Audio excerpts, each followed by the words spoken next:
Se por um acaso vocês acharem que eu não estou olhando para vocês, é porque eu estou olhando na tela no monitor do computador, está a apresentação de slide, e no monitor auxiliar está a apresentação, tá o Meet, eu estou olhando a janela quando vocês estiverem falando. Já Então gostei de quem você usou para citação. Oi? Já gostei da fonte da frase. Já começou bem. Daniel, a epígrafe da minha dissertação de mestrado é tirada de Harry Potter. Tá? Você tem uma noção do nível do sujeito. O manto do poder não deve ser entregue àqueles que o querem, mas àqueles que não o desejam, mas que lhes é imposto e descobrem, para sua surpresa, que lhes cai bem. O Dumbledore, quem fala isso no 7º livro do Harry Potter. Eu achei que casava muito bem com o tema da minha dissertação. Então, sim, eu vou usar muito essas... O livro do Senhor dos Anéis estava aqui até agora há pouco, tá?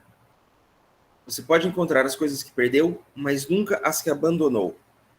Apesar de ser o Gandalf, na verdade é o Tolkien que fala, que por si só já é um gênio, isso significa muito do ponto de vista filosófico. Porque por que você pode encontrar o que perdeu, mas não o que abandonou? Porque o abandono ele é consciente. Você deixa de lado. Você faz uma escolha consciente para não ter. Aquilo que você perde é acidental. Então, o que você abandona, você não quer mais. Então, você nunca vai encontrar de novo. Você pode redescobrir, mas nunca reencontrar o que você deixou. E mesmo quando você redescobrir, você vai redescobrir de uma forma diferente. Num contexto social, numa situação diferente. Já o que você perdeu, você pode reencontrar. E o reencontro é sempre no mesmo patamar que você tinha. Enquanto que a redescoberta é numa outra circunstância.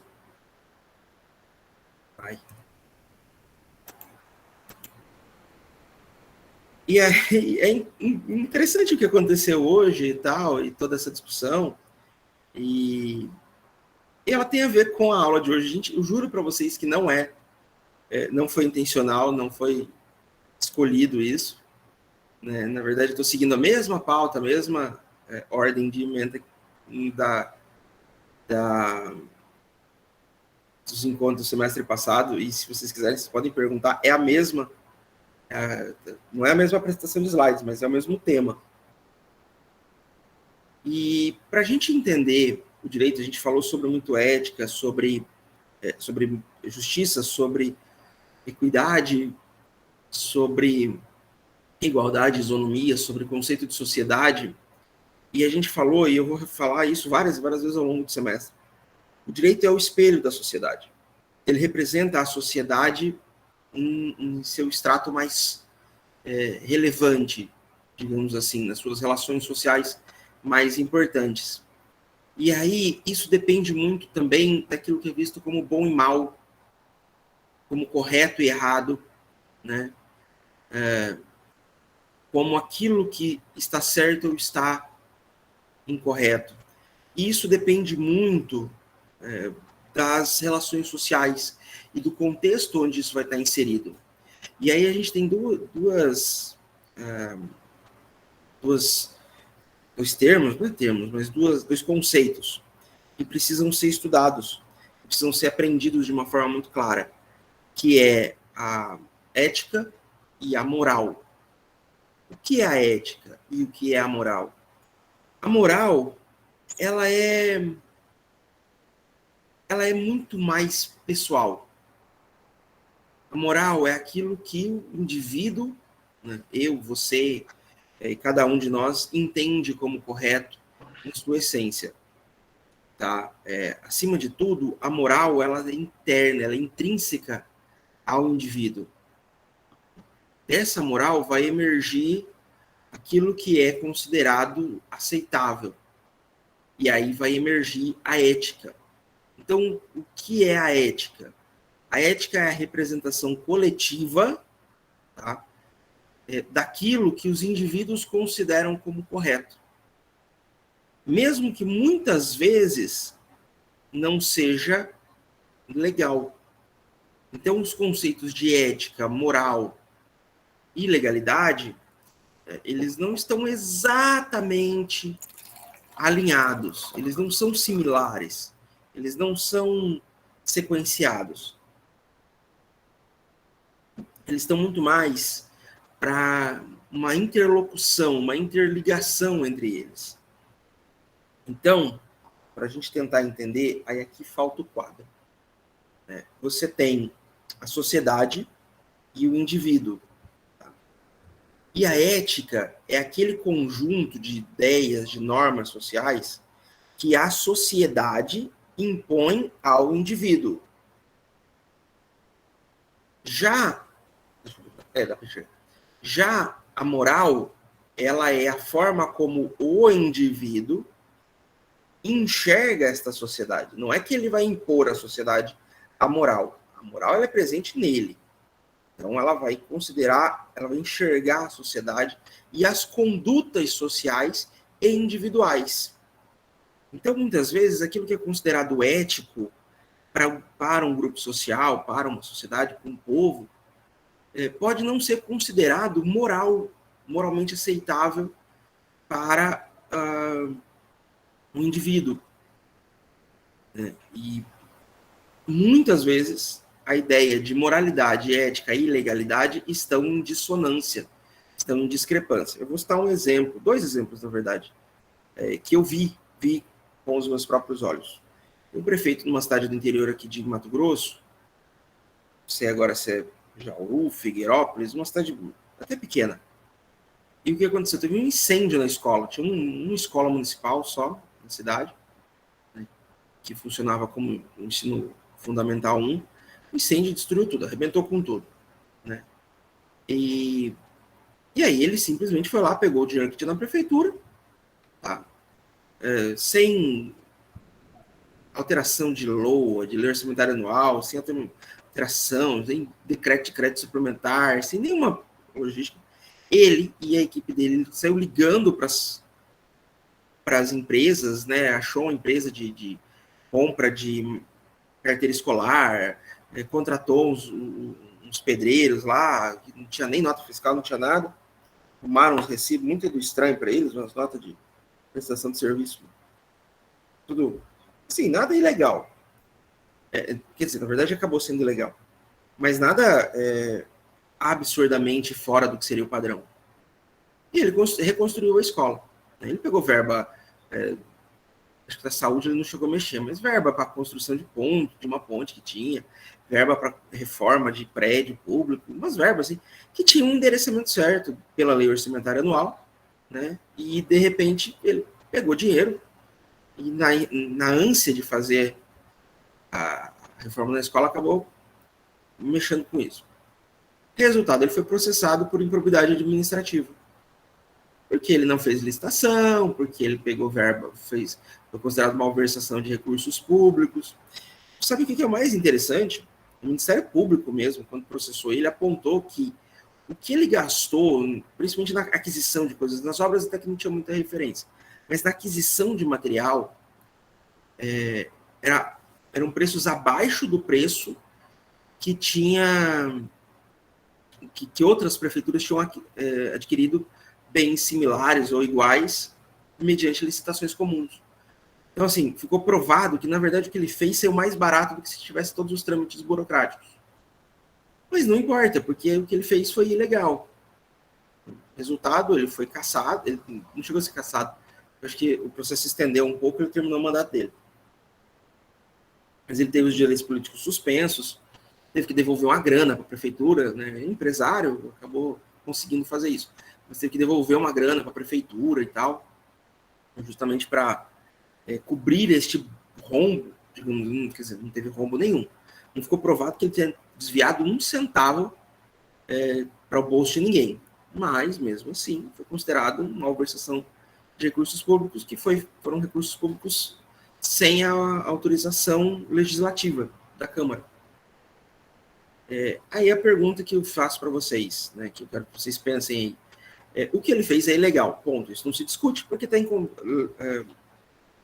a gente fala em direito público, a gente vai falar mais sobre isso, claro, porque é a matéria em si, mas no conceito do direito público é tudo que não é permitido é proibido.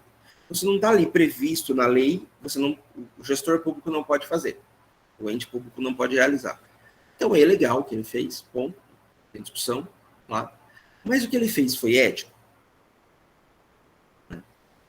O que ele fez foi certo? Do ponto de vista social, do ponto de vista moral, do ponto de vista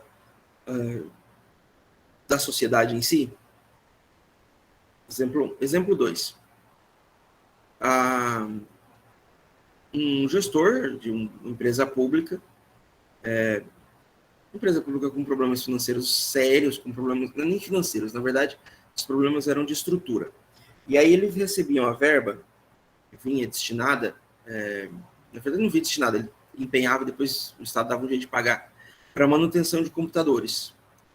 E aí ele fez um acerto com uma empresa de informática, e o que foi feito? Pegavam os computadores com tombo, né, com coisa de patrimônio, principalmente uns mais velhos, levava para lá, aí falava, ó, tem que trocar uma placa mãe, tem que trocar uma tela, tem que trocar não sei o quê. E na prática, o que esse coordenador fez foi montar computadores, tá? Porque não tinha dinheiro para fazer aquisição. A empresa não tinha condições financeiras para adquirir bens permanentes, só para fazer manutenção daquilo que já tem. Só que tinha escritórios que simplesmente não tinha nenhum equipamento. Então, quando o funcionário trabalhava, era com a sua máquina particular. Quando ele tinha, quando ele não tinha, não trabalhava. O resultado da assistência do serviço prestado passava a ser ridículo. Você imagina digitar relatório, digitar visita, termo de atendimento na máquina datilografia, na máquina de datilografia. Né? E depois ter que passar isso por malote físico. Imagina o atraso que era. Então, esse gestor pegou, esse cara pegou e foi com notas de manutenção, ele foi adquirindo coisas. É ilegal? Sim. É antiético, do ponto de vista da sociedade? Há um questionamento. Mas, acima de tudo, que a pergunta que eu quero fazer, isso foi moral? Né? Colocar em risco sua própria carreira, colocar em risco, porque se você, esse cara acabou não sendo pego, né? Não houve processo, ninguém descobriu, por isso que eu não vou falar para vocês nem que empresa, nem que local que então, para evitar maiores problemas, mas assim, isso foi errado da parte dele, né? Do ponto de vista moral, da moralidade individual. Se você estivesse no lugar dele, você faria o mesmo em prol do trabalho social? Você levantou a mão, Thalita? Sim, prof. Sim. Colocando algo mais sério, vamos colocar suposições. Vamos supor que um médico está passando por um local e acontece um acidente. E aí, no local, tem algumas vítimas. Aí, vamos colocar que uma vítima foi arremessada para fora de um carro, né? E aí, ela tá ali passando mal, o médico vai prestar o primeiro socorro, porque ele, como médico, ele tem que estar ali prestando o primeiro socorro. Isso faz parte da ética profissional dele, né? Sim. Ele faz um juramento que ele vai salvar vidas. Então, se tem uma vida em jogo ali, ele tem que estar ali presente. Se ele está ali, ele tem que dar os primeiros socorros. Vamos supor que, tipo assim, esse paciente sobrevive e acaba ficando com alguma sequela e resolve processar esse médico por questões por conta dessa sequela que ele ficou. Ele fala assim, que foi por conta de que o médico fez algo errado durante esse processo de estar salvando ele antes da ambulância chegar e etc. Como é que se ocorreria, tipo, um processo nesse caso? Seria ética, moral? O que sobreviveria, né, nessa questão? Só tentando entender, professor. Então, a moral está no médico e no paciente também. né? Quer dizer, o médico, ele poderia dizer, olha, eu não vou fazer nenhum atendimento porque eu não tenho equipamento, eu não tenho base, eu não tenho... Isso seria moral?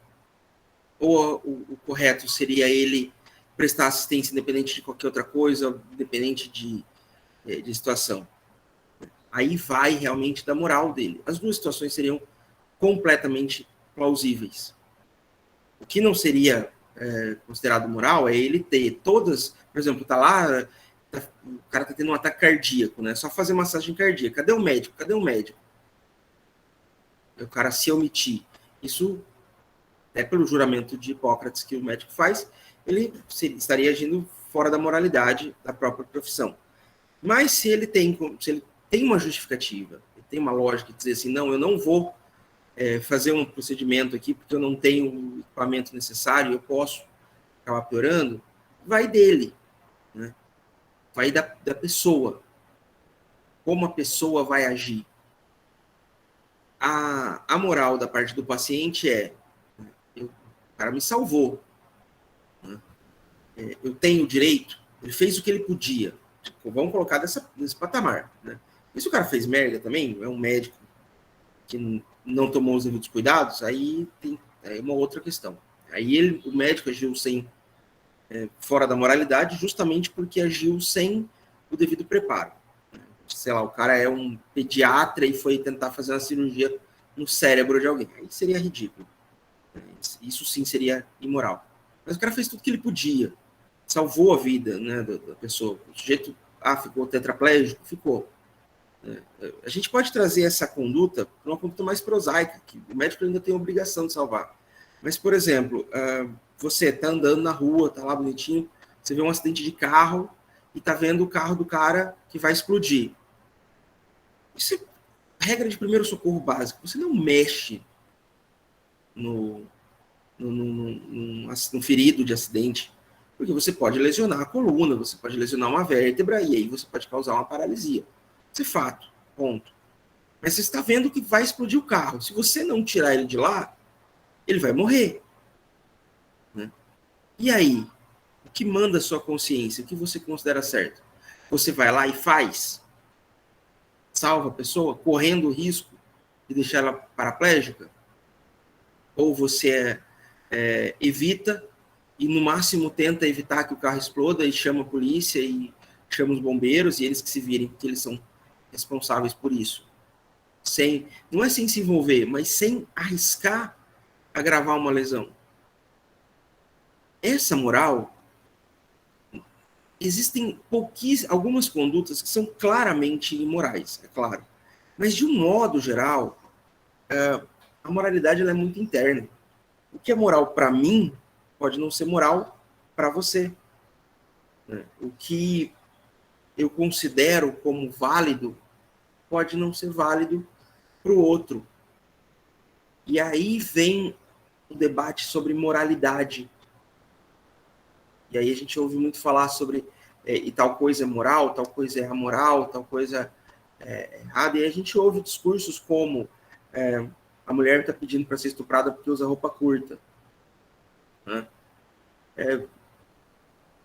A mulher deve usar roupa curta? Não sei. Me atinge se ela usar uma roupa curta?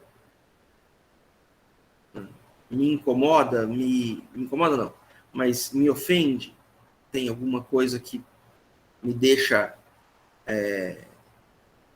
mal com isso? Então, por que eu estou olhando, né? Por que eu estou me preocupando com a vida do outro? A mulher pode ser nua na rua. Que ela ser estuprada está errado.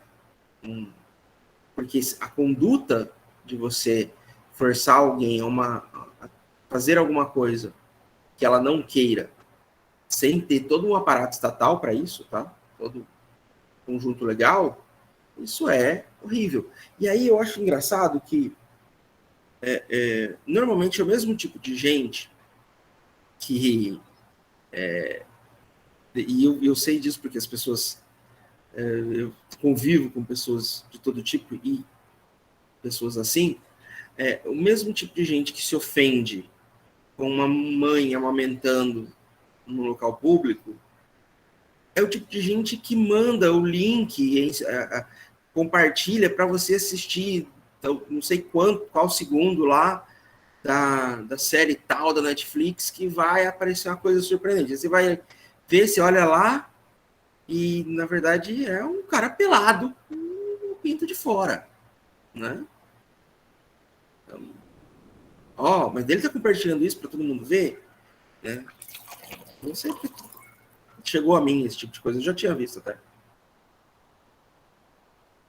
Mas se vocês querem ver gente nua, tá?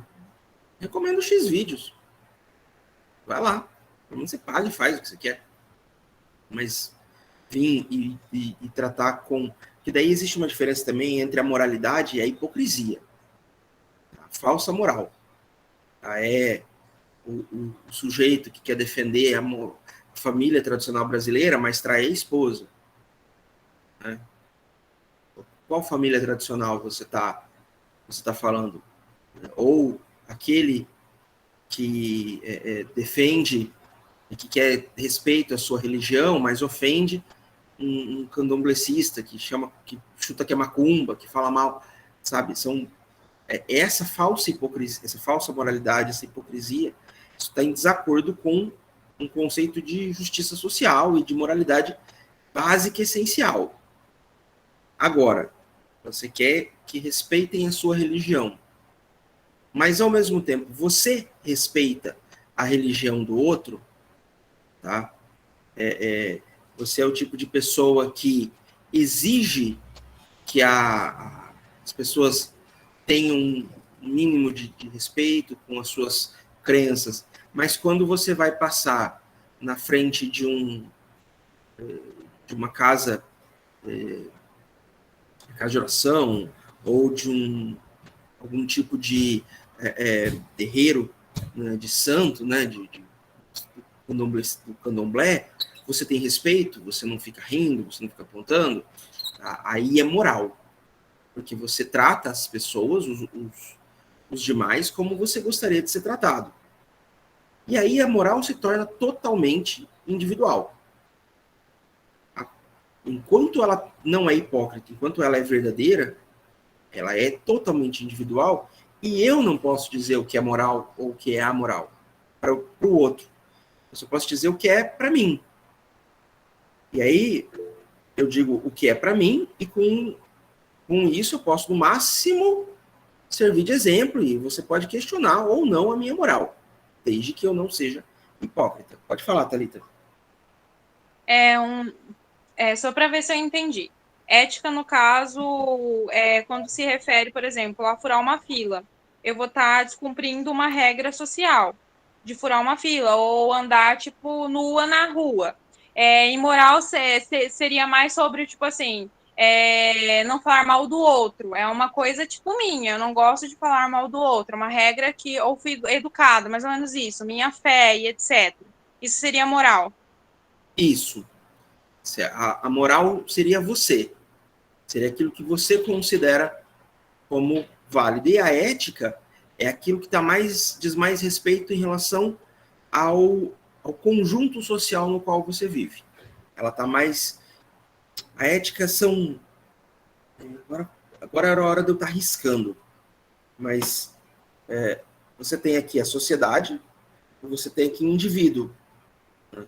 E o indivíduo, ele vai enxergar o mundo a partir de um prisma.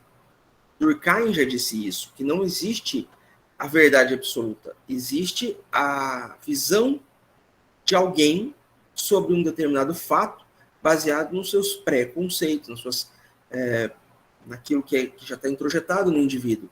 E aí, Piaget e Nerland vão chamar isso de interdiscurso, que é aquele discurso que é atravessado, que já está introjetado em você, que ele não é seu, criação sua. Então, o indivíduo ele vai observar o fato a partir, e a sociedade também, a partir desse prisma, desse ponto de vista. E aí, com base nisso, ele vai enxergar a sociedade. Isso é ética. Isso é moral. a ética é esta sociedade que define determinados comportamentos, que define determinadas circunstâncias como corretas ou não, e ela impõe isso ao indivíduo. Então, por mais que eu não considere, por exemplo, um exemplo muito simples, muito básico. Você vai no Rio de Janeiro, você vai na ilha de Florianópolis, você vai em cidades turísticas litorâneas, é muito comum você ver gente andando de sunga, de bermuda de banho, homens sem camiseta, mulheres às vezes de biquíni, uma canga ou um maiô na rua, não só na praia, mas na circunvizinhança. Só vai no banco, vai no mercado assim. Eu posso achar isso inadequado. E aí, o que eu faço? Eu obrigo o outro a não fazer aquilo? Não, eu não faço. Só isso. Então, eu não vou andar de sunga. É claro que eu, no meu caso específico, eu não vou andar de sunga porque eu sou gordo e eu me acho horrível andando de sunga. Não rola eu andar de sunga. Não tenho nada contra quem faça isso. Aí eu não me gosto de sunga, tá? Eu gosto de camiseta. Eu tô fazendo exercício agora no Kinect, coisa parecia um panda na leitura que o sensor do troço faz. E do videogame faz uma beleza. Eu sou exatamente um panda. Então eu me acho muito feio nesse ponto. Mas, tá, você vai para uma cidade mais interiorana, uma cidade mais conservadora, vai para Curitiba. E se uma pessoa resolver andar de, sei lá, sunga ou de biquíni no meio da Avenida 15 de Novembro, em Curitiba, que é o centro de Curitiba, ele vai ser muito mal visto, provavelmente não vai ser atendido por nenhum comércio local. E assim, acima de tudo, esse cara é muito corajoso por andar quase sem roupa em Curitiba. Começa daí, porque Curitiba é frio pra diabo. Mas fora o frio, cara em frente, ele não vai conseguir ser bem recebido. Por quê? Porque a ética local rege que não que eles não são trajes adequados para você estar no centro de Curitiba. É ilegal? Teoricamente, não. Você está vestido. Mas são dois lugares distintos com visões de mundo diferenciadas. E aí, nesse aspecto de visão de mundo diferenciado, há uma divisão social, que é a ética. Aquele cara que viveu no Rio de Janeiro a vida inteira, que de repente vai visitar um parente e resolve sair só de bermuda, sem camisa, a bermuda de tectel e sem camisa no centro de Curitiba, para ele é muito normal, é muito simples, muito comum vestir aquele tipo de roupa. Porque é o que ele veste diariamente. Mas para a comunidade local, não. E aí a comunidade local vai obrigar ele, vai se adaptar àquelas normas, vai impor as normas a ele. Isso é ética, tá? Não necessariamente, tá? Primeiro porque atentado violento ao pudor não existe, tá, Genivaldo? Deixa eu... Claro que existe. Kinect, Daniel. Eu tenho um...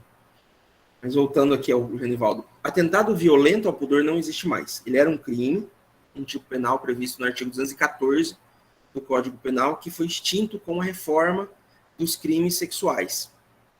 Porque existia o estupro, que era o 213, que era o homem forçar, mediante violência ou grave ameaça, uma mulher a ter conjunção carnal, que é o sexo vaginal.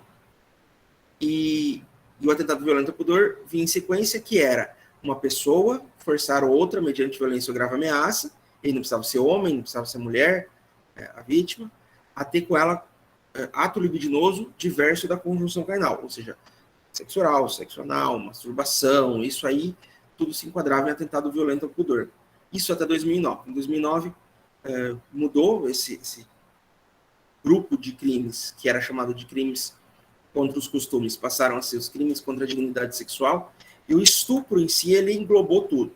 Então, qualquer pessoa, mediante violência ou grave ameaça, obrigar outra pessoa a ter com ela a conjunção carnal ou ato libidinoso, tudo é estupro. Então, não existe. O que existe ainda é o atentado ao pudor, sem o violento. Mesmo assim, o atentado ao pudor. Ele não é um crime, ele é uma contravenção, E para isso, ele teria que estar pelado. Se discute o topless, mas mesmo assim o topless já é mais tolerado.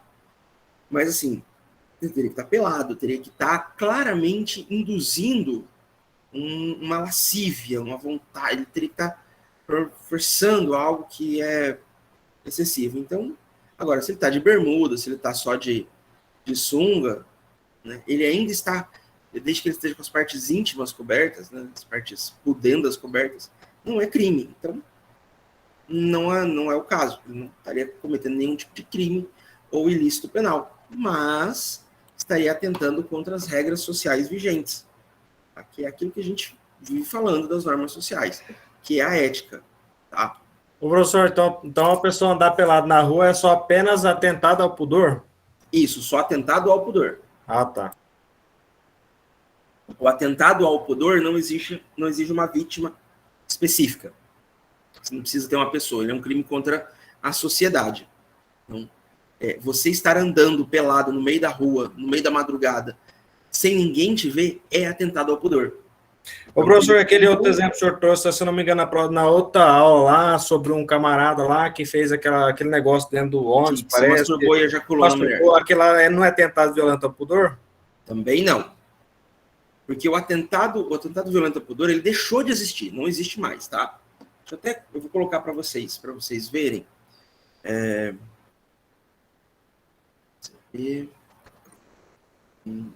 Artigos. Professor, Oi, pode falar. por que se discute o topless e seios não são órgãos sexuais? Justamente por isso. Tem gente que entende que apesar de não ser um órgão sexual, é um órgão que induz a lascívia, tá? É um órgão que induz a uma vontade, a um desejo carnal.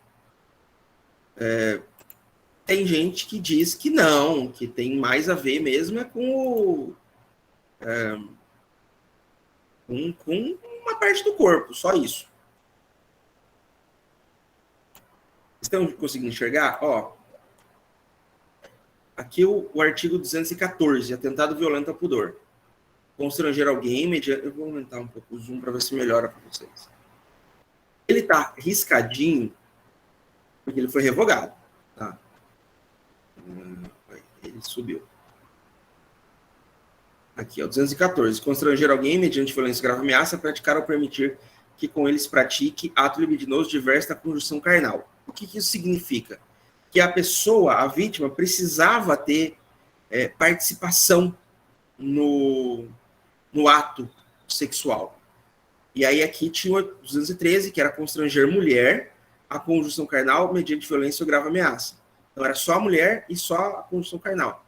Aí hoje, com a redação da lei de 12.015 de 2009, constranger alguém mediante violência grave ameaça, conjunção carnal ou ato libidinoso. Tá? E aí tem o de importunação sexual. Praticar contra alguém e sem a sua anuência ato libidinoso com o objetivo de satisfazer a própria lascívia ou de terceiro. Tá? Então, o que acontece? Você tem um objetivo de satisfação de lascívia, mas não tem, no atentado, na importunação sexual, a ação cometida pela própria pessoa, tá? Pela vítima. A vítima, ela é a chamada vítima... como é que fala? Não é vítima espectadora, mas é alguma coisa assim. Ela não participa da ação do fato propriamente dito. Ela participa, ela só está lá. Não necessariamente precisa ter a participação dela, ela não precisa estar em uma condição, né, de ação. Né? Não precisa acontecer nada com ela, propriamente dito. Ela só precisa estar lá. Já no estupro, você precisa que a mulher seja realmente violada, ela tem que ser estuprada, ela tem que praticar o sexo contra a sua vontade, tá?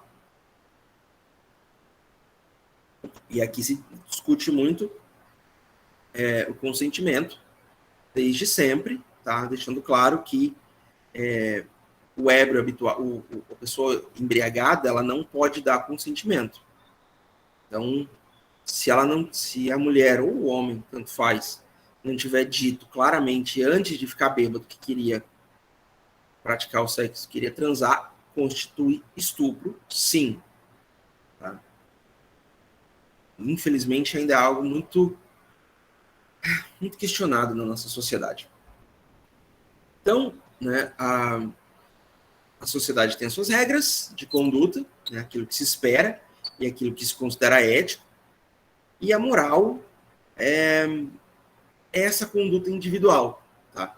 Então, por exemplo, vocês querem um exemplo? Vamos lá. Quem aqui de vocês é mãe ou pai? Está aí com 26 alunos. Quem de vocês, levante a mão, por favor, quem é mãe ou pai? Genivaldo, Elisângela, só 2. Tá ótimo. Genivaldo, você é casado com a mãe do seu filho ou da sua filha? Sim, professor. Elisângela, você é casada? Você convive junto? Casado não, você convive todos os dias com o pai do seu filho ou filha? Sou casada com o pai do meu filho. Isso eu quero. Não tem nada a ver com família tradicional. Só quero porque importa porque eu vou perguntar.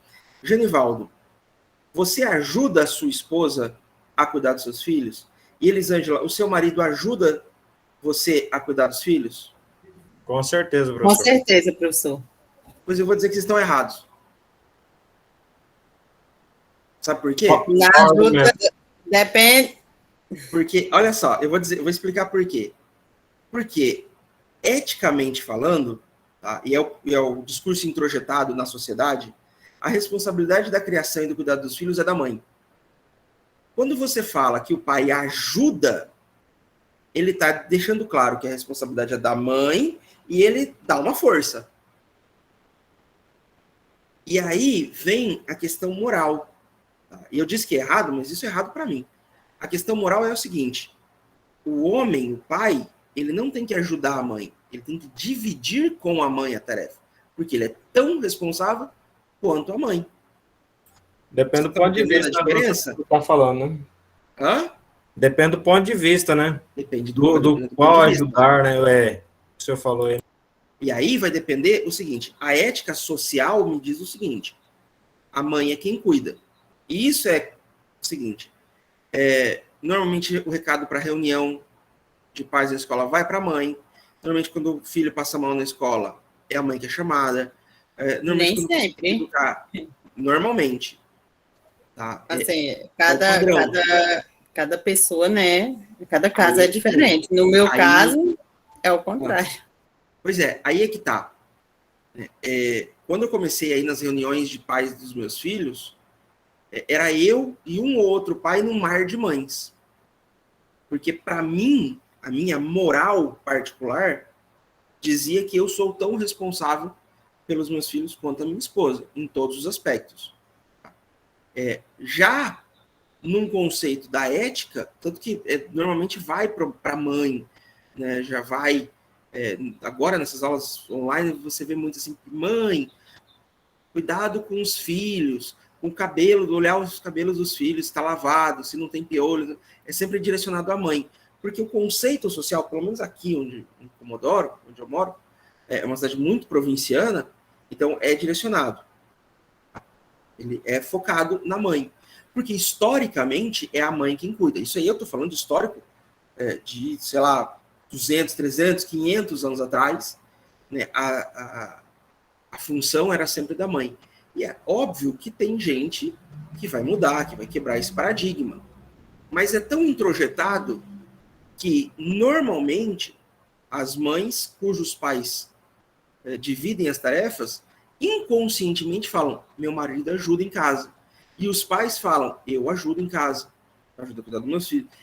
Muitas vezes não ajuda, divide igualmente ou proporcionalmente, porque é importante, óbvio, deixa claro isso, né? Se o cara trabalha 8 horas por dia. A mulher não trabalha, é muito natural que ela cuide dos filhos. Sim, não é porque é obrigação dela, mas porque a divisão de carga de trabalho está nesse patamar. Quando eu estou de férias, por exemplo, eu cuido muito mais da casa, eu limpo mais a casa. Quando eu estou em aula, que eu tenho aula, eu pego aula de parcelados, por exemplo, que eu tenho que viajar, ou que eu tenho que trabalhar de manhã, de tarde, de noite, 3 períodos inteiros, é óbvio que essa carga acaba sobrando muito mais para minha esposa, mas aí não tem muito a ver com machismo, tem mais a ver mesmo com divisão de trabalho. Então tem isso também. Mas é interessante que está introjetado, né, na sociedade. Está fechado na sociedade uma cultura que está mudando ao longo do tempo. Claro, desculpa, Elisângela e Genivaldo, se de alguma forma eu ofendi vocês, mas era só para criar o exemplo, entendeu? Era só para a gente apontar isso. O dia que eu falei que está errado, quando você fala que ajuda, e não é a primeira vez que eu falo isso, muita gente acabou se assustando. Pode falar, Elisângela. A gente hoje vive, né, na sociedade que está bem diferente da anterior, né?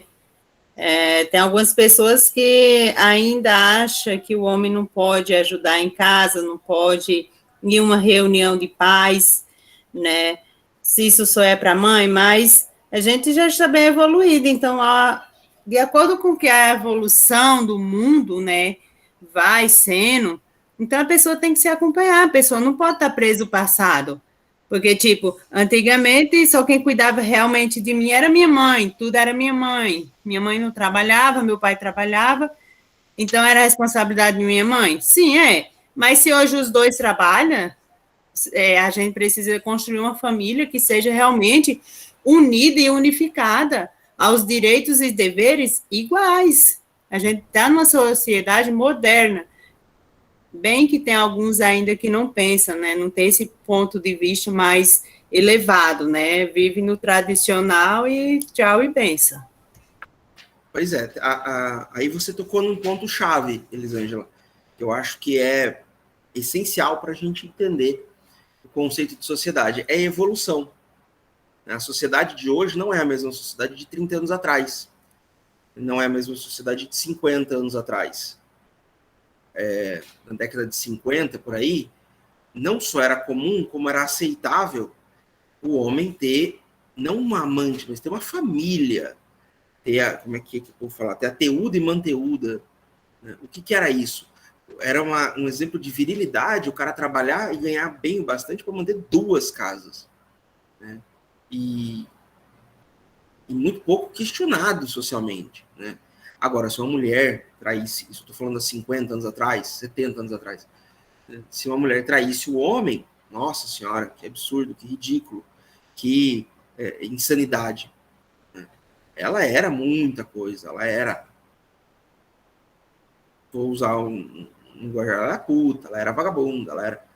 Hoje isso já não é assim, hoje já não se considera que o homem tenha direito a ter uma amante, ainda que muitas mulheres continuem achando aceitável, né, perdoando e volta atrás, e por mais que o cara faça 1, 2 vezes, ao mesmo tempo em que uma mulher trair o marido já não causa um espanto absurdo.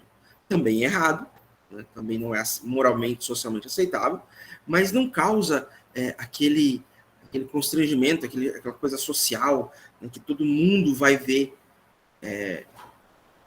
essa mulher, ela é absurda. Então, não. Então, ela é uma mulher qualquer, comum, que cometeu um erro, tal como um homem comete os mesmos erros. A sociedade evolui a passos de formiga e sem vontade? Sim, evolui. Né? Até esse tempo atrás, a nossa ministra dos Direitos Humanos e da Família e da Mulher estava falando que meninos vestem azul, meninas vestem rosa. Eu, particularmente, acho isso ridículo, né? Porque eu mesmo me visto sempre de preto, quase. A maioria das minhas camisetas são pretas. Porque menina tem que ganhar, isso é social, isso não foi a ministra, não. Porque menina tem que ganhar coisinha de cozinha, Barbie e neném. E o menino tem que ganhar carrinho, tem que ganhar arminha, tem que ganhar... A minha filha detesta... Até agora não, ela começou a brincar tem uns 2 anos. Mas até os 6 anos dela, ela detestava boneca. Queria alegrar ela, você dava o carrinho do Hot Wheels para ela. Oi, Maria. Na minha opinião, eu acho sim que as mulheres já conseguiram muita, como que eu posso dizer, muita liberdade, já mudou muita coisa. Porém, eu acho que ainda a gente é um pouco oprimida nesse sentido. Igual o senhor falou sobre o homem trair naquela época e tal. Hoje, nos tempos de hoje, eu acho que ainda um pouco é assim. A gente vê muitos casos de homens que traem, aprontam e as mulheres perdoam, né? E quando é no caso da mulher, a mulher é sempre mais julgada pela sociedade, então acho que assim, ainda existe muito um julgamento em cima da mulher. Mudou bastante, não? Mudou bastante mesmo. Mas nessa questão ainda existe bastante preconceito em cima da mulher. Então, ainda existe, tá? E aí é que entra aquele conceito de isonomia que a gente trabalhou na aula passada, que é tratar os desiguais de forma desigual. A mulher, em regra, os movimentos feministas, eles não trazem o tratamento, eles não querem igualdade, eles querem direitos. Tá? Quando saiu a Lei Maria da Penha, eu lembro que foi um bafafá, foi uma loucura. E aí, quantas piadas a gente já não ouviu? A Lei João da Penha tem que ter também. Mas quantos homens morreram decorrentes da sua condição de homem dentro de casa? Não tem nem estatística sobre isso, porque não chega a formar. Agora, quantas mulheres morreram pela sua condição de mulher? A violência doméstica aumentou na faixa de 19% durante a pandemia, durante o ano passado, com o lockdown. Tá? E aí as mulheres vão fazer uma denúncia. Em cidades grandes tem delegacia da mulher, tem gente preparada. Em cidades menores, que só tem delegacia única, muitas vezes um escrivão homem, um investigador homem, um delegado homem, que eles compõem, né, a maior parte das forças policiais do Brasil, não tem como, isso é estatístico. E aí muitas vezes sem preparo, né? Não estou dizendo que o homem, ele, por ser homem, ele trata de forma diferente, mas às vezes é o preparo, muitas vezes até um escrivão mulher, uma agente policial mulher, que é uma delegada mulher, pode também tratar. Isso é mais raro. Mas pode também tratar com um certo preconceito, uma resistência, receber uma denúncia por violência doméstica. A gente, durante muitos anos, teve aquele conceito, em briga de mulher, a gente não mete a colher, o que não é verdade. Não é bem assim. Se for uma discussão, uma DR entre eles, tudo bem. Se houver das duas partes. Agora, a partir do momento que se torna uma agressão, faz parte do mínimo de empatia você também ter esse mesmo tipo de conduta. Você interferir sim e questionar sim. E isso tem muito a ver com o conceito de isonomia que a gente trabalhou. E aí vale para tudo, gente. Vale para tudo.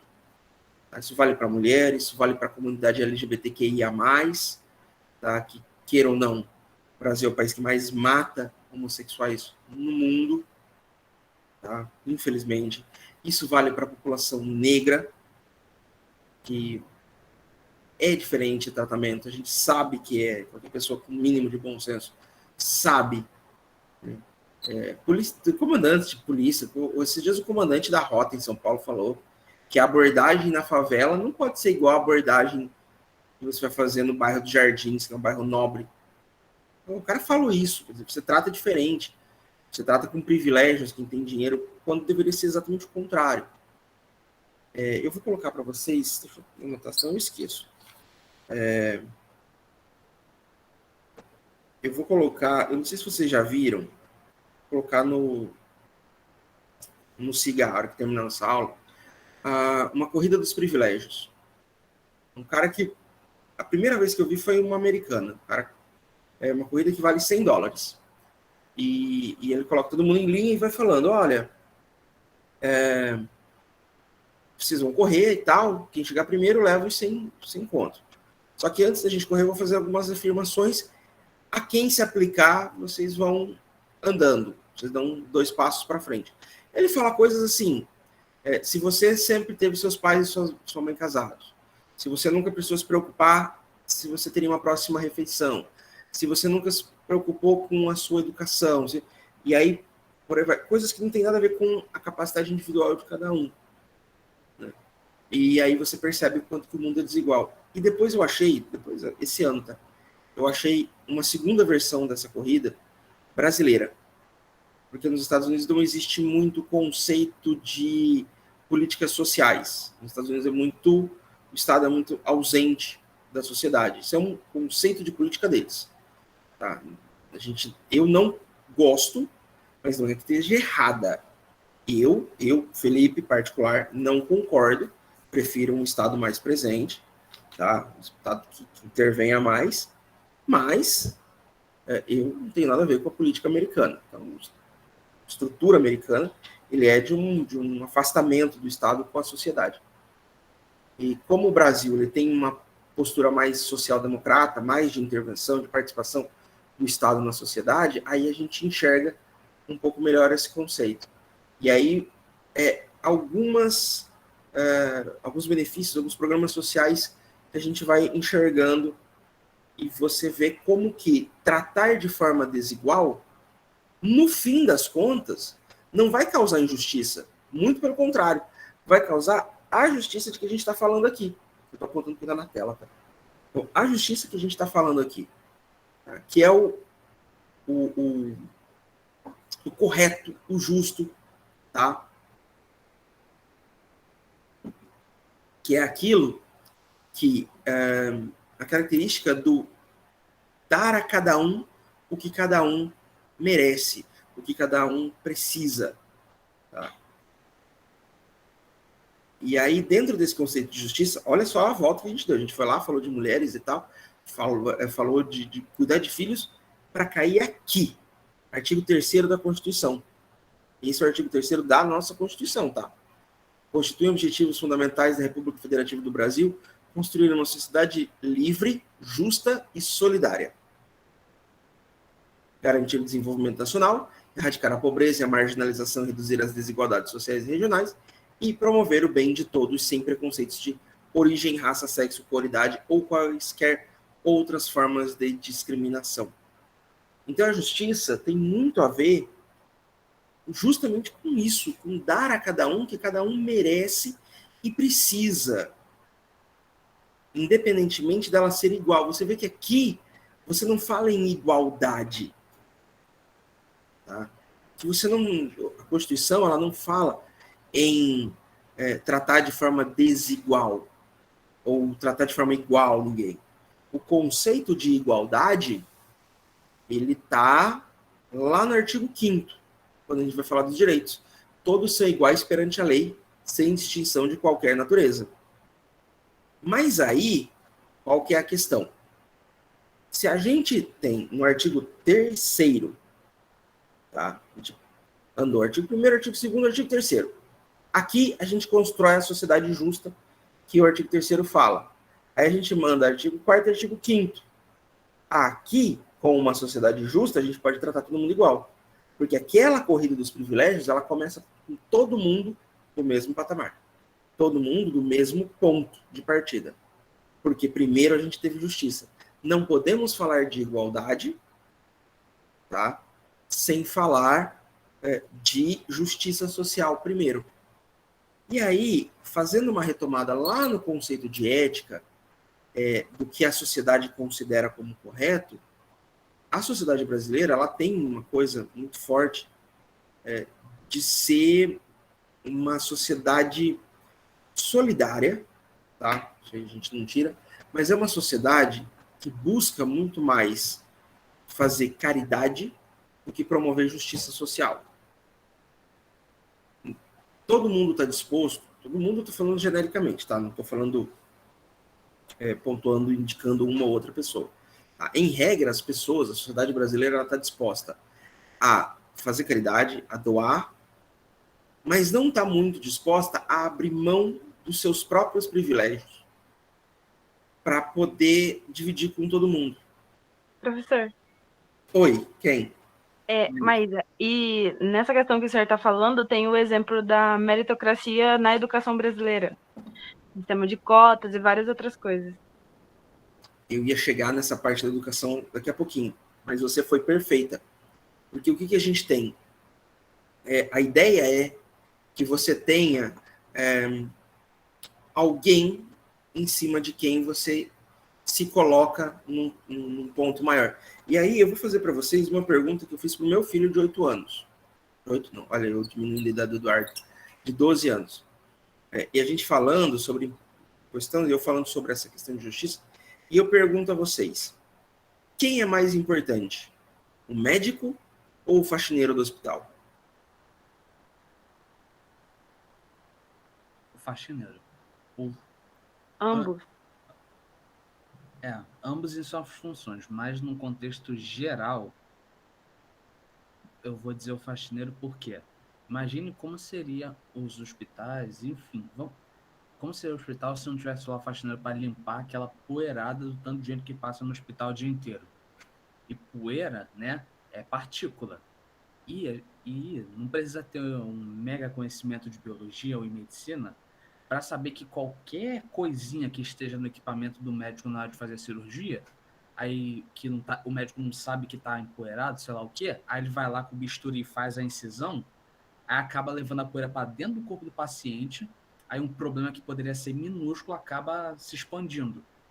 Então, acho que no contexto geral, o faxineiro é mais importante. Você vai fazer uma cirurgia de apêndice e dar uma infecção generalizada para o cara. Realmente. O cara que vai limpar. O cara... Mas aí eu vou te perguntar, como a Maísa disse, você chega com o braço quebrado no hospital, você vai pedir para o faxineiro arrumar? Não. Você vai chamar o médico. Ou seja, na verdade, os dois são tão importantes. Não existe um mais importante do que o outro. Não existe ninguém mais importante. Nenhuma profissão que seja mais importante do que a outra. Todas elas têm a sua característica principal. Exceto uma, na minha opinião, que é o professor. Aí que tá. Porque todas as outras você pode aprender a fazer. Mas você aprende com um professor. Então, para mim, o único profissional que está realmente, que deve ter um destaque maior na sociedade, é o professor. E mais do que isso, tá? É o professor da educação básica. É aquele que forma a criança na base. Por quê? Porque se eu chegar para vocês, aqui na universidade, e vocês não souberem ler e escrever, se vocês não tiverem um conceito básico de história, eu estou falando aqui sobre Constituição de 88, e vocês não têm ideia do que aconteceu em 1988, não serviu, eu não vou conseguir adiantar a vida. Tá?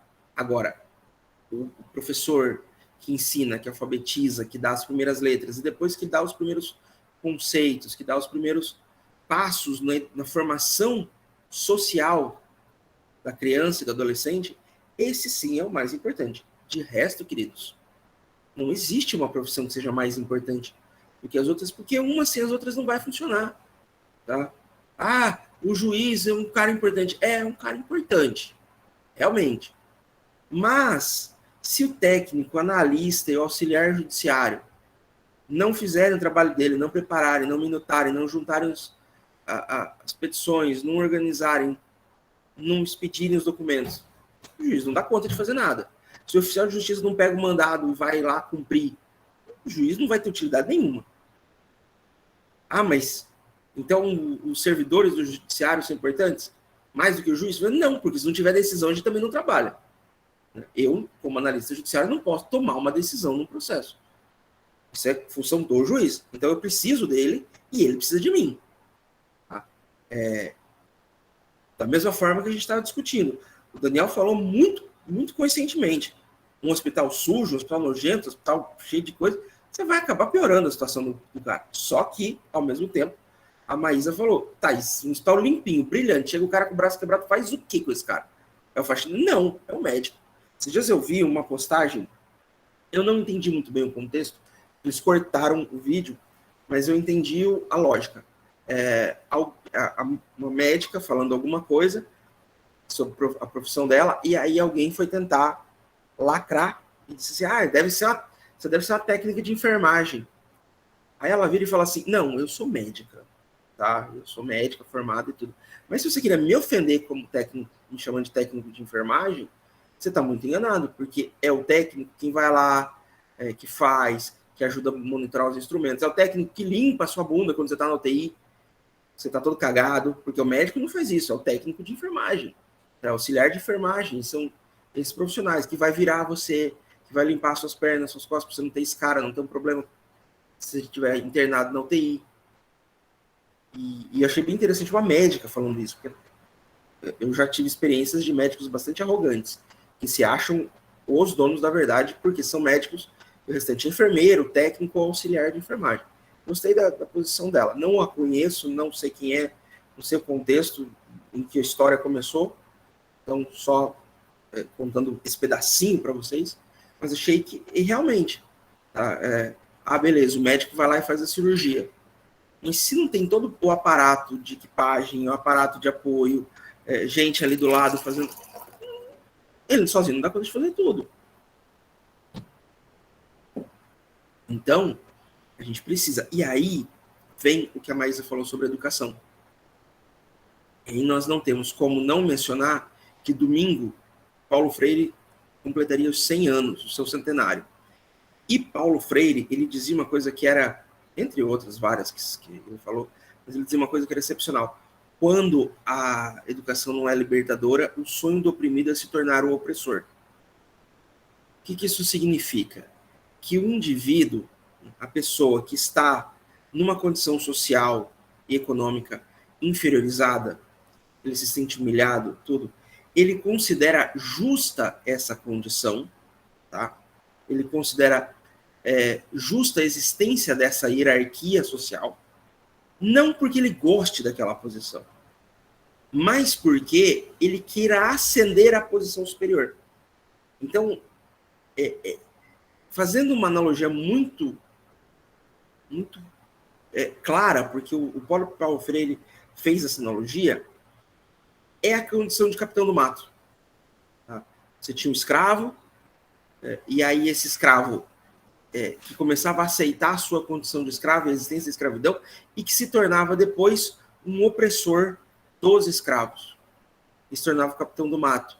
E aí a gente está falando de educação, óbvio que para o escravo nessa época não existia, mas quando havia uma doutrinação, né, quando havia uma imposição, e o escravo entendia como correta a condição da existência de escravo, não a sua particular, mas a existência de escravos, ele se torna um escravocrata também. A gente tem casos de negros libertos e tal, que tinham escravos e muitas vezes eram até mais cruéis com os seus escravos do que senhores brancos. Eu não estou defendendo a escravidão aqui, pelo amor de Deus, e nem defendendo os senhores brancos de escravo. Eu estou trazendo um dado que acontece justamente porque você não tem essa noção de entendimento de completude. Chica da Silva teve escravos e tratava muito mal os seus escravos, apesar dela mesma ter sido escrava e ter sofrido muito durante o seu período de escravização. E aí a gente tem Paulo Freire, que na década de 70 estava falando exatamente a mesma coisa. Se a educação não é libertadora, o sonho do oprimido é se tornar opressor. Então a ideia, né, que o sujeito que não teve acesso a uma educação de qualidade, a uma educação uma educação real, e aí não é a qualidade técnica só, a qualidade de pensamento, e ele acaba entrando nessa onda, né, de que está certas as questões sociais, né, status social que existe, não porque ele goste da posição social onde ele está, mas muito porque ele quer chegar naquela posição superior. Então ele tem o sonho de ser aquele filho do lixeiro que virou o juiz, aquele favelado, analfabeto até os 18 anos que se tornou médico, né? Aquele caso pontual romantizado, aquele caso de meritocracia absurda e falsa, porque, né, quantos favelados analfabetos até os 18 anos que queriam ser médico, tentaram e não chegam nem perto. Aí tem um que chega lá, não, ele é exemplo para todo mundo. Não é, ele é um ponto fora da curva e só isso. É um que deu certo, até é ruim se falar, mas um que conseguiu essa ascensão social. Mas a partir do momento em que a gente entende a sociedade e tem uma educação de alto nível, e aí por alto nível, eu vou falar que é alto nível de abstração de pensamento. E não tem como a gente fazer isso sem investir pesado em história, filosofia e sociologia. Isso aqui, a aula da semana passada e a aula de hoje, eu não deveria estar fazendo na faculdade. Ela deveria ser introduzida na escola, no ensino médio, para que rapazes e moças, jovens, seus 15, 16, 17 anos, aprendam isso como parte da vida, não só quem teve acesso a uma educação superior e em determinados cursos, né? Porque se você for num curso de licenciatura, muito dificilmente você vai ter esse tipo de conceito sobre justiça. Aí vem, voltando mais para o direito positivado, a lei diz que ninguém pode se excusar do cumprimento da lei alegando ignorância da lei. Ou seja, ninguém pode dizer que não cumpriu a lei porque não sabe a lei. Ah, maravilha. Quem é que estudou lei na escola? Para saber o que pode e o que não pode. Algumas coisas são óbvias. Você não pode matar uma pessoa, você não pode roubar, né? Você não pode estuprar alguém. Mas vocês sabiam, por exemplo, que não usar máscara, tendo um decreto municipal ou estadual que obriga o uso de máscara, é crime? É crime, tá? Eu vou achar para você, tá? Que eu não fechei o Código Penal justamente por isso.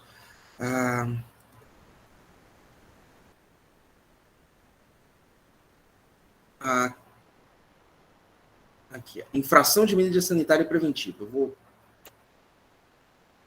mostrar para vocês.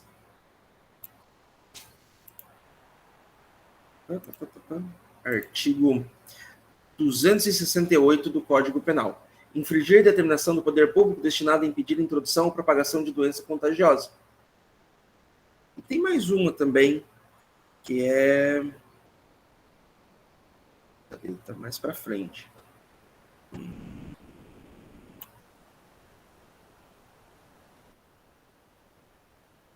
Não é isso.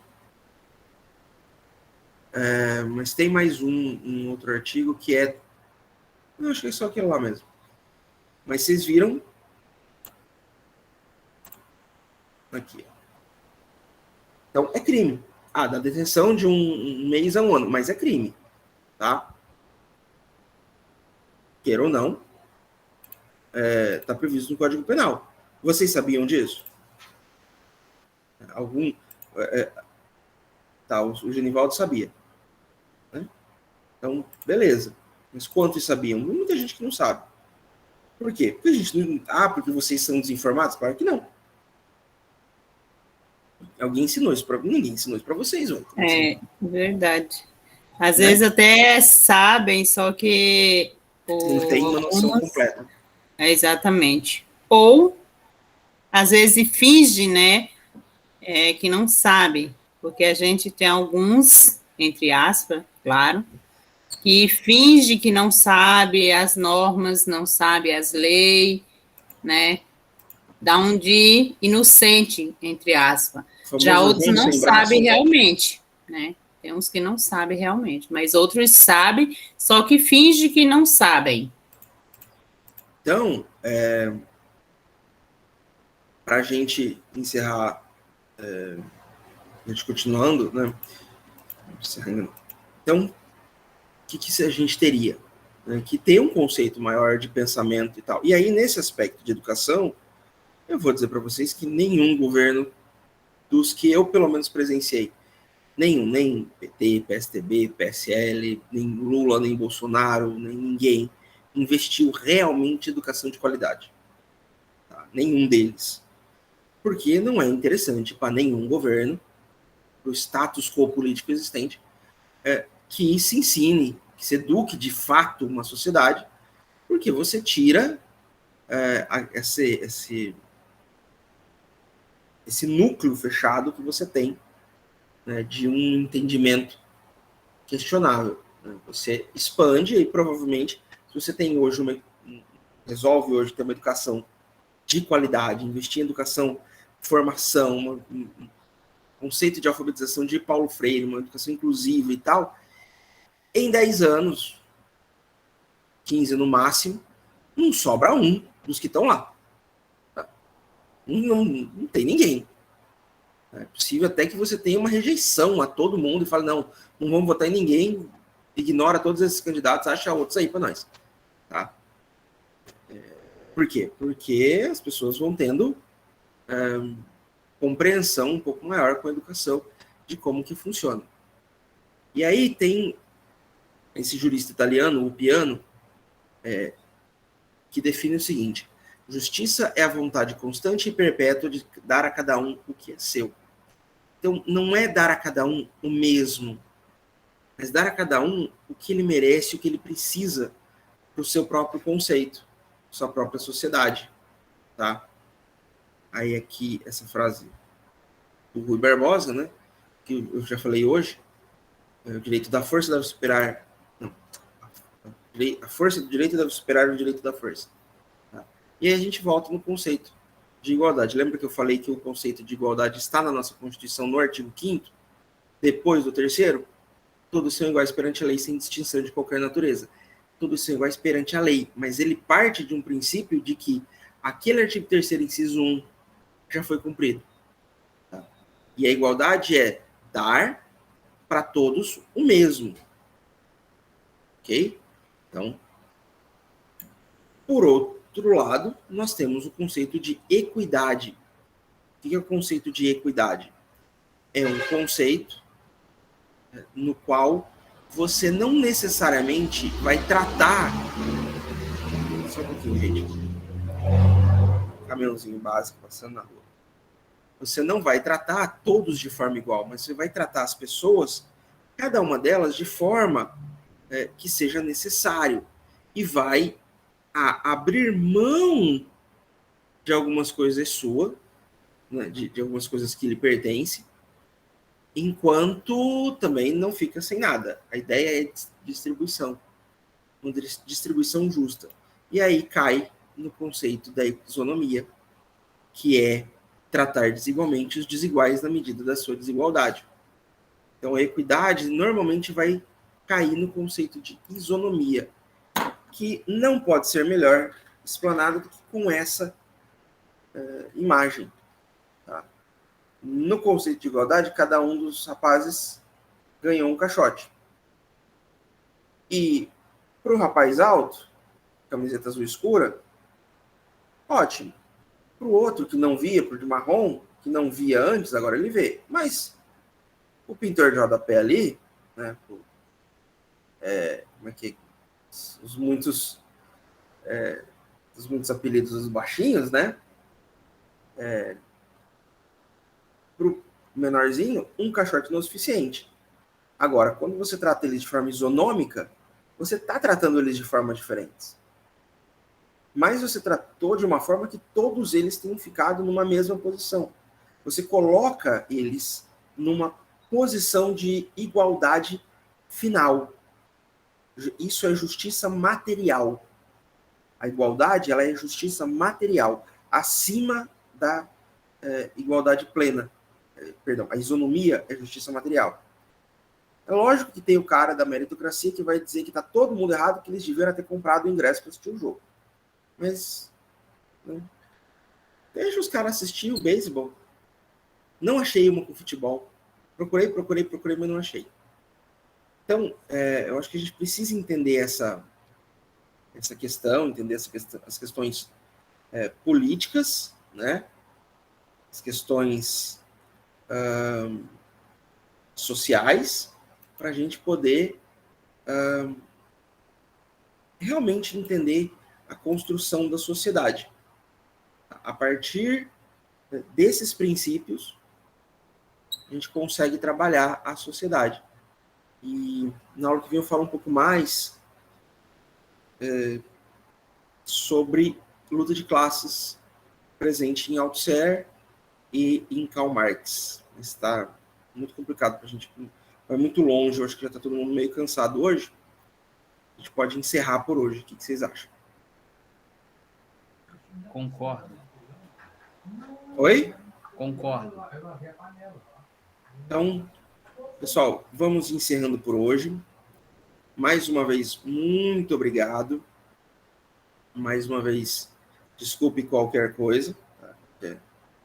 Inconveniência, especialmente para o Genivaldo e para a Elisângela, pela comparação, pela brincadeira, mas eu espero que Ô, vocês... professor, tá tranquilo, precisa ficar constrangido, não. Eu gosto da participação aí. Quiser usar eu como exemplo mais vezes aí, eu estou à a disposição. gente usa. Vocês vão ficar tranquilos que tem muita coisa pela frente. A nossa aula de terça-feira da semana que vem ainda vai ser mais teórica, tá? Ela ainda vai estar meio aberta, mas depois entra mais questões mais objetivas. Pode falar, Elisângela. Só foi para descontrair um pouco o clima, professor. Estava um pouco tenso. Só para ficar todo mundo de boa. Mas não foi assim, nada pelo pessoal, tá? Só foi uma maneira de fazer você sorrir mais. Tá ótimo.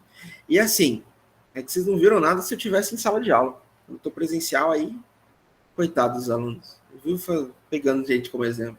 Mas aqui é mais difícil. Você já ia entrar com a luva de boxe, né, professor, na sala de aula, né? Não, imagina, que isso. Eu ia entrar com o meu capacete da Darth Vader. Pra contratar o coral imperial e tudo. Então, pessoal, por hoje a gente encerra. Nos vemos. Só para a gente me falar, eu estava olhando um pouco antes da aula. Eu tenho uma pasta no Google Drive com alguns livros, alguns materiais que são bem interessantes. Eu acho que eu não coloquei no grupo. Eu vou colocar o link para vocês agora, só para vocês ficarem felizes. Não são livros mesmo, são artigos, não é material que eu vá utilizar para fazer prova, nem nada do gênero, é só para vocês conhecerem, se tiverem a oportunidade de ler, tiver um tempinho, é bem interessante, tá bom? Então é isso, pessoal. Até terça-feira que vem. Muito obrigado e um beijo para todo mundo. Boa noite, professor. Até. Boa noite.